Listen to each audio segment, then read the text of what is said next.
ဘေးလူတွေရဲ့စကားတွေကြားစကားတွေကိုနားယောင်ပြီးကိုယ့်အတွက်အလွန်အင်မတန်တန်ဖိုးရှိတဲ့မိကောင်းဆွေကောင်းချစ်ရသူတွေကိုဆုံးရှုံးခဲ့ကြရပူကြလားရှင်။ဒါဆိုရင်တော့အခုပုံမြင်လေးကိုနားထောင်ကြည့်လိုက်ပါအတီးတရားတစ်ခုရယူနိုင်မှာဖြစ်ပါတယ်။တခါတော့ပါ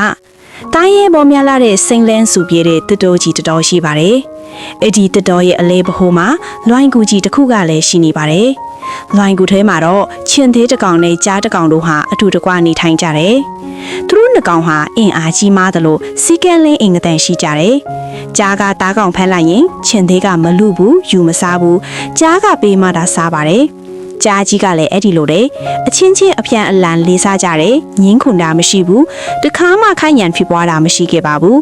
အလွန်သစ္စာရှိတဲ့မိတ်ကောင်းဆွေကောင်းနှစ်ကောင်ပါပဲဒီနေ့မှာတော့လွိုင်းကူရှိကိုမြေခွေးတစ်ကောင်ရောက်လာတယ်မြေခွေးဟာအလွန်ပိန်နေပြီးမျက်တွင်ဟောက်ပတ်ဖြစ်နေပါတယ်မြေခွေးကိုမြင်တော့ကြားကြီးကဟဲအယုတ်တမကောင်သွားစမ်းကြားကဟင်းဟောက်ပြီးနှင်းထုတ်လိုက်ပါတယ်မြေခွေးကလက်အုပ်ချီပြီးကြားကြီးနားကိုအနီးကမလာရပဲအခုလိုပြောပါတယ်အရှင်တို့ရဲ့စားကျွင်းစားချမ်းလေးများစားပါစေအရှင်တို့ခိုင်းတာအကုန်လို့ပါမယ်ကြားကချက်ချင်းပြန်ပြောပါတယ်မြေခွေးဆိုတာယုံမာတတ်တယ်မနေချင်ဘူးထွက်သွားပါမြေခွေးဟာကြားကြီးနားကထွက်သွားပြီးချင်းသေးကြီးရှေ့ကိုသွားပြီးမျက်နှာလေးညှိုးငယ်ကအတနာခံပါတယ်အရှင်ကျွန်တော်မှနေစရာလည်းမရှိပါဘူးမိကိုအားထားစရာလည်းမရှိပါဘူးခြေတော်ရင်းမှာခတ်စားပြီးဝေယဝတ်ဆက်ဆောင်ရွက်ပါစေ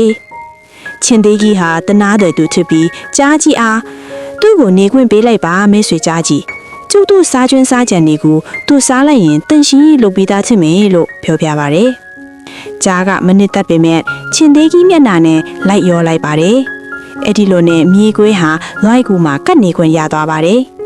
နေ့ရက်တွေကြာလာတဲ့အခါနေ့စဉ်နေ့တိုင်းမြောက်သားတားကောင်တွေရဲ့အသားတွေတားကောင်စုံစားရလို့မြေခွေးကပြေဖြိုးလာပါတယ်။ဒါပေမဲ့သူ့စိတ်ထဲမှာကျေးဇူးတရားဆိုတာမရှိခဲ့ပါဘူး။ငါဒီလိုပြေဖြိုးလာတာသူတို့ရဲ့ကျေးဇူးကြောင့်ပဲဆိုတာမတွေးတဲ့အပြင်မကောင်းတဲ့အတွေးတစ်ခုပေါ်လာပါတယ်။ငါဟာအသားမျိုးစုံစားဘူးနေသည်ချင်းသေးသားနဲ့ကြားသားကိုတော့မစားဘူးသေးဘူး။အဲ့ဒီအတွေးကနေ့စဉ်ကြီးထွားလာခဲ့ပါတယ်။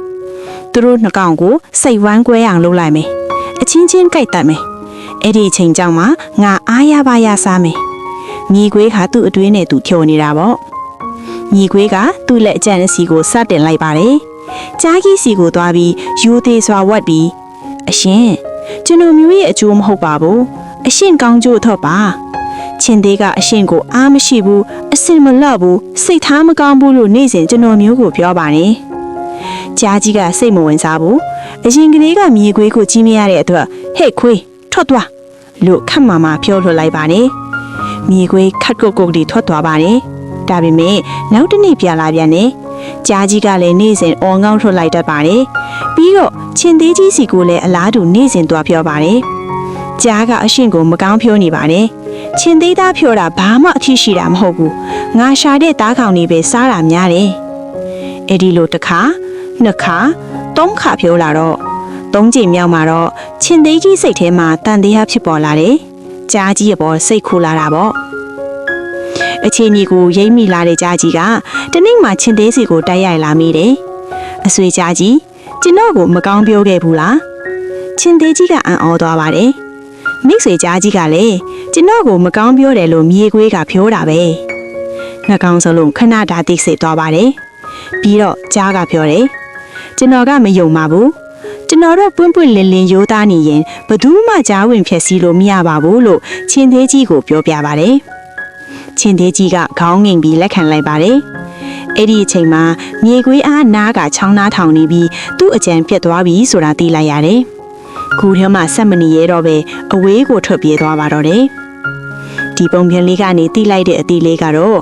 မိသားစုတွေမိတ်ဆွေတွေချစ်ခင်သူတွေကြားမှာပွင့်ပွင့်လင်းလင်းဆက်ဆံရမယ်။ကြားစကားတွေကြောင့်တူးနဲ့တူးစိတ်မကြည်တာတွေရှိခဲ့ရင်ရိုးသားပွင့်လင်းစွာပြောရမယ်။ကြားစကားတွေကြောင့်အလွန်တန်ဖိုးရှိတဲ့မိတ်ကောင်းဆွေကောင်းချစ်ရသူတွေကိုအဆုံးရှုံးမခံရပါစေ